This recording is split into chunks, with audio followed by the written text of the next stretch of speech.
ডিকশনারিতে পারবো না বলে কোনো শব্দই নেই। হ্যাঁ, তুমি সেই ব্যক্তি যে কোনোদিন হার স্বীকার করতে আসেনি। তুমি সেই ব্যক্তি যে কোনো যন্ত্রণা সয়ে নিতে প্রস্তুত। আরে হ্যাঁ, তুমি সেই ব্যক্তি যে একাই 100। আর এই একাই 100 হওয়ার জন্য তোমার শুধুমাত্র একটা জিনিসের প্রয়োজন, আর সেটি হলো জেদ। আর এই জেদ তোমাকে এমন জায়গায় পৌঁছে দেবে যেটা তুমি কোনোদিন স্বপ্নেও কল্পনা করনি।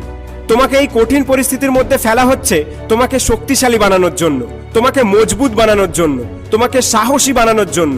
তাই যতবার পড়বে ততবার উঠে দাঁড়াও, যতবার হারবে ততবার ঘুরে দাঁড়াও। তুমি একাই যথেষ্ট সমস্ত অসম্ভবকে সম্ভব করে তোলার জন্য। শুধু একবার বলো আমি পারবো। তাই যতই কঠিন হোক, যতই বিপদ আসুক না কেন, আমি পারবো। আর যখন তুমি এরকম কঠিন কাজকে সম্ভব করে তুলতে পারবে, তখন তোমার কাছে আর কোনো কিছু অসম্ভব বলে মনে হবে না। তখন তোমার মনে হবে আমি এটা পারবো, আমি ওটা পারবো, হ্যাঁ আমি সব পারবো। সত্যি তুমি সব পারবে, সব। শুধু নিজের জেদ আর আত্মবিশ্বাসটাকে ঠিক রাখো, নিজের লক্ষ্যকে